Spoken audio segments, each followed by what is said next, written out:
Heart blockage हो, cataract हो, glaucoma हो, किडनी स्टोन हो, गॉल ब्लैडर स्टोन हो, समय आ गया है अपना सर्जन खुद बनने का, क्योंकि हॉस्पिटल के दरवाजे आपके लिए बंद हो चुके हैं। तो क्या हम हाथ पे हाथ रख के इंतज़ार करें कब वो दरवाज़ा दोबारा खुलेगा, या फिर कहीं ऐसा ना हो तब तक वो पेशेंट की सांसें ही बंद हो जाए? क्या हम इसके बियॉन्ड भी कुछ कर सकते हैं? द आंसर इज़ यस, हम कर सकते हैं, बहुत कुछ कर सकते हैं, बहुत अच्छा कुछ कर सकते हैं। लेकिन आगे बढ़ने से पहले मैं एक अपडेट देना चाहूँगा अपने व्यूअर्स को। आपको तो पता ही है, पिछले 2 महीने से ज़्यादा वक्त हो गए मैं लगातार पेशेंट मांग रहा हूँ, कोरोना के पेशेंट जिन्हें मैं 3 स्टेप डाइट से ठीक करना चाहता हूँ। फाइनली मैं आपको बताना चाहूँगा कि मुझे कोरोना के पेशेंट मिल गए हैं, लेकिन भारत से नहीं, भारत की सरकार से नहीं, किसी और देश से। इसीलिए कॉन्फिडेंशियलिटी की वजह से इससे आगे मैं फ़िलहाल और डिटेल नहीं दे पाऊँगा। तो बात करते हैं आज के टॉपिक की, how to become your own surgeon. सबसे पहले मैं बात करता हूँ हार्ट ब्लॉकेज, यानी कि कोरोनरी आर्टरी डिजीज़। इसका मतलब ये है कि वो ब्लड वेसल जो ब्लड सप्लाई करता है हार्ट के मसल को, उस ब्लड वेसल में कभी कभी ब्लॉकेज आ जाता है जिससे ब्लड फ्लो ठीक से नहीं हो पाता। इसीलिए ऐसे पेशेंट जब वो दौड़ते हैं या सीढ़ियाँ चढ़ते हैं या फिर हैवी कुछ उठाते हैं तो उनको दर्द होने लगता है, एंजाइना होता है, डिस्कम्फर्ट होता है। ऐसे में डॉक्टर बोलते हैं एंजियोप्लास्टी करा लो, बाईपास सर्जरी करा लो। लेकिन एक तीसरा इंटरवेंशन भी है जिसका नाम है नेचुरल बाईपास। नेचुरल बाईपास कोई मेरा बनाया हुआ कोई मेथड नहीं है, ये मेडिकली साबित प्रूवन मेथड ऑलरेडी है जो कि एमडी लेवल पे पढ़ाया जाता है। और नेचुरल बाईपास मतलब आपका बॉडी खुद ही सर्जन बन के ब्लॉकेज को रिपेयर करने का काम शुरू कर देता है। मैं इसको समझाता हूँ आसान शब्दों में। जब आप कोई कार खरीदते हैं, कार में 4 पहिए होते हैं, 4 पहिए के साथ साथ एक 5वां पहिया भी मिलता है आपको जिसे हम बोलते हैं स्टेपनी। उस वक्त तो उस पहिए का कोई काम नहीं होता, लेकिन वो जो मैन्युफैक्चरर है उसने वो पहिया इसलिए डाल दिया कि आपकी सफ़र में कहीं अगर कोई एक पहिया पंचर हो जाए तब आप उसे रिप्लेस कर देंगे विद स्टेपनी, ताकि वो जर्नी आगे तक चले, बीच में ही ना रुक जाए। ठीक उसी तरह से आपका और मेरा मैन्युफैक्चरर यानी कि भगवान ने जब हमें बनाया तो हमारे बॉडी में हज़ारों की तादाद में स्टेपनी डाल दी, जिसे हम बोल सकते हैं मेडिकल भाषा में कोलैटरल आर्टरीज, ताकि ज़िंदगी के सफ़र में कहीं अगर कोई एक ब्लॉकेज कहीं आ जाए तो वो जो स्टेपनी कोलैटरल आर्टरीज है, बॉडी उसे यूज़ करके आपकी ज़िंदगी की गाड़ी को आगे तक ले जाए। ये जो कोलैटरल आर्टरीज होते हैं वो बहुत ही छोटे होते हैं, माइक्रोस्कोप से वो आप देख सकते हैं। वो नेटवर्क की तरह पूरे बॉडी में है, अनयूज्ड लाइक द स्टेपनी। तो जब भी कभी ब्लॉकेज हो, चाहे वो हार्ट में हो या कहीं और भी हो, तो बॉडी अक्सर उस स्टेपनी को यूज़ कर लेता है। लेकिन बॉडी उस स्टेपनी को यानी कि कोलैटरल आर्टरीज को यूज़ तभी कर सकता है जब बॉडी के अंदर नाइट्रिक ऑक्साइड की प्रोडक्शन बढ़ जाए। नाइट्रिक ऑक्साइड की प्रोडक्शन को बढ़ाने के लिए बॉडी को खास तरह की न्यूट्रिशन की आवश्यकता है। उस न्यूट्रिशन के मिलते ही बॉडी अपना नाइट्रिक ऑक्साइड प्रोडक्शन इनहेंस कर देता है, जिससे कोलैटरल आर्टरीज के माध्यम से blood vessels which is a blood vessel, blood supply होता है to the heart, and heart starts functioning like before, पहले की तरह जब वो बहुत स्ट्रांग था। तो आपको क्या करना है, इसके लिए सिर्फ आपको करना है, you have to start with DIP diet phase 2। DIP diet phase 2 को अपनाना है। अब DIP डाइट फेज 2 क्या है, इसके लिए स्क्रीन पे दिए हुए लिंक में जाके आप वीडियो देख सकते हैं। ये वीडियो मैंने अभी रिसेंटली बनाया था, मेरे यूट्यूब चैनल में, फेसबुक में, टेलीग्राम में है, लेकिन हो सकता है कि यहाँ से डिलीट हो जाए। अगर डिलीट हो जाता है तो मेरे वेबसाइट vishwaroop.com/corona में जाके ये वीडियो देख सकते हैं। तो इस वीडियो को देखने से DIP डाइट क्या है और DIP डाइट फेज 2 क्या है वो आपको पता चल जाएगा। तो आपको सिर्फ इतना करना है कि DIP डाइट फेज 2 पे रहना है, और साथ में ग्रीन और रेड जूस, ग्रीन मतलब स्पिनच यानी कि पालक, और रेड मतलब टमाटर या चुकंदर, इनमें से कोई भी एक वेजिटेबल लेंगे घुमा फिरा के, और उसका करीब 200 से 250 ml जूस निकालेंगे, फ्रेश जूस, और उसको पीने में लगने चाहिए 10 से 15 मिनट। जब पेट भरा हो तब नहीं, जब पेट खाली हो, जैसे लंच से पहले या डिनर से पहले, ऐसे टाइम पे। और ऐसा अगर आप 1 महीने तक कर सकते हैं तो ऑन एवरेज मैंने देखा है कि इट टेक्स ओनली 1 मंथ, और उसके अंदर ही ब्लॉकेज ऑलमोस्ट चला जाता है। अच्छा, कैसे पता चलेगा ब्लॉकेज चला गया? बड़ा ही सिंपल है।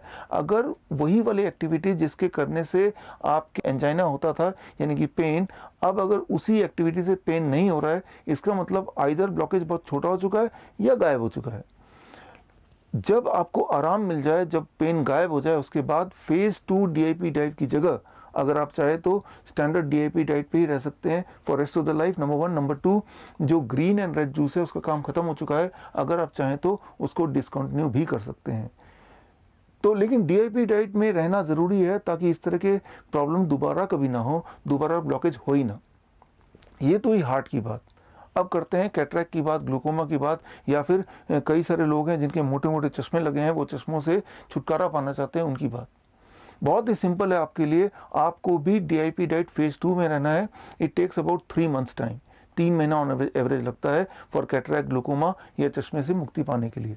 DIP diet phase 2 plus shoulder, neck and I rotation exercise every day for 15 to 20 minutes. अब ये shoulder, neck and I rotation exercise क्या होता है जानने के लिए आप स्क्रीन पे दिए हुए उस लिंक में जाके मेरे वीडियो को देखेंगे, जो कुछ साल पहले मैंने बनाया था। मेरे यूट्यूब चैनल में है, मेरे फेसबुक में भी है। और इस वीडियो को देख के, वो एक्सरसाइज सीख के आप उसको अपनाएंगे हर दिन 15 से 20 मिनट कभी भी इसको करेंगे, and it takes on average about 3 months time. और आप देखेंगे कि कैटरैक्ट वाली प्रॉब्लम, ग्लूकोमा वाली प्रॉब्लम ऑलमोस्ट चली जाएगी। और अगर पूरी तरह चली जाती है तो वो एक्सरसाइज करना डिसकंटिन्यू भी कर सकते हैं, और डीआईपी डाइट फेज़ 2 की जगह आप स्टैंडर्ड डीआईपी डाइट में रहेंगे for rest of the life, ताकि इस तरह की प्रॉब्लम दोबारा ना हो। And finally, kidney stone and gall bladder stone. अब देखिए, इसमें 2 पार्ट हैं। एक तो है एक्यूट, मतलब अचानक से पेन आना, मतलब स्टोन अटैक। तो एक्यूट में सिम्टोमेटिक रिलीफ बड़ा इंपॉर्टेंट है। सिम्टोमेटिक रिलीफ के लिए, पेन मैनेजमेंट के लिए फिर उसी वीडियो को मैं रेफर करूंगा, जो वीडियो मैंने थोड़ी देर पहले बताया था। उस वीडियो में जाके पेन मैनेजमेंट कैसे करना वो सीखना आपको। उससे इमीडिएट रिलीफ तो पेशेंट को मिल जाएगा, लेकिन अब इंपॉर्टेंट बात है वो स्टोन को डिसॉल्व करना। स्टोन को डिसॉल्व करने के लिए फिर वही idea, DIP diet phase 2 for 3 to 6 months. अब 3 महीने लगेगा या 4 महीने लगेगा या 6 महीने लगेगा, या हो सकता है उससे थोड़ा और ज़्यादा टाइम भी लगे, डिपेंड ऑन कि वो स्टोन का साइज़ कितना है, वो कितने सारे स्टोन हैं। लेकिन एक इम्पॉर्टेंट बात यह है कि डीआईपी डाइट फेज़ 2 स्टार्ट करते ही आप देखेंगे कि विद इन फ्यू डेज अब जो फ्रीक्वेंसी ऑफ अटैक कम हो जाएगा और जो पेन की इंटेंसिटी वो भी कम हो जाएगी।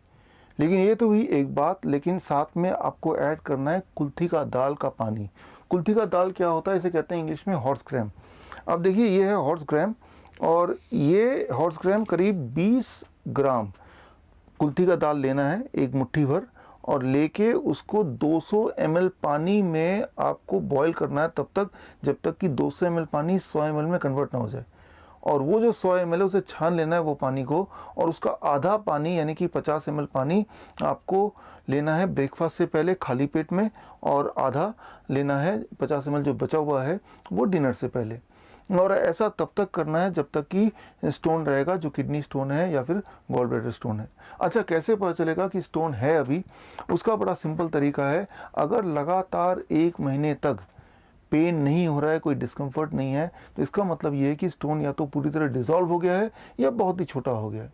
और ऐसे केस में आप क्या कर सकते हैं, ये कुल्थी का दाल का पानी यानी कि हॉर्स ग्राम का जो पानी है, बॉइल्ड वाटर, बॉईल करने के बाद का जो पानी है, उसको आप डिसकंटिन्यू कर सकते हैं। लेकिन फेज़ 2 वाले डाइट को 1 महीना और चलाइए, और 1 महीने और चलाने के बाद भी कोई दर्द नहीं है, इसका मतलब श्योर हो गया कि वो स्टोन इज़ ऑलमोस्ट गॉन। अब आप चाहे तो स्टैंडर्ड डीआईपी डाइट, तो बेसिक डीआईपी डाइट पे रह सकते हैं for rest of your life, ताकि दोबारा से स्टोन बने ही ना। मैं उम्मीद करता हूं कि ये मेथड आप पे काम करेंगे। जैसे इस मेथड ने हज़ारों और पेशेंट को ठीक किया है, आपको भी लाभ मिलेगा।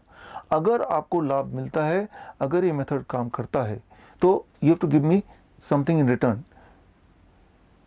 आप मुझे क्या देंगे? बहुत ही सिंपल है। सबसे पहले आप ये अंदाज़ा लगाइए कि अगर यही सर्जरी मुझे करानी होती तो कितना पैसा लगता। मान लो हार्ट सर्जरी करानी होती तो 5 लाख रुपए लगता, उसको आधा कर लीजिए, 2.5 लाख। 2.5 लाख तो खुद को दे दीजिए, आफ्टर ऑल आपने मेहनत की है, आप ही सर्जन है तो आपकी फीस मिल गई आपको। बाकी जो 2.5 लाख है वो अपने आसपास जो गरीब लोग हैं उनमें बांट दीजिए। वो लोग जो रोज़ कमाते हैं और रोज़ खाते हैं, पिछले 50 दिन से ना तो कमाया, शायद खाया भी नहीं होगा, काफ़ी लोग तो मर ही चुके होंगे, उनको सख्त ज़रूरत है आपकी। और जब आप देंगे तो ये मत समझिए कि आप कोई एहसान कर रहे हैं, एक्चुअली वो भी आपको रिटर्न में कुछ देंगे। जो भी मेथड मैंने आपको बताया, इस मेथड से लगभग 70, 80, 90% तो आप ठीक हो ही जाएंगे। लेकिन फिर भी गुंजाइश रह जाएगी 10 से 15% की। वो गुंजाइश को पूरा करेंगे वो लोग दुआएं देके, उनकी दुआएं ज़रूर काम करेगी, आप ज़रूर दोबारा हेल्दी हो जाएंगे। एक दिन हम ज़रूर मिलेंगे। मैं doctor Biswaroop Roy Chowdhury, all the best, thank you, जय हिंद।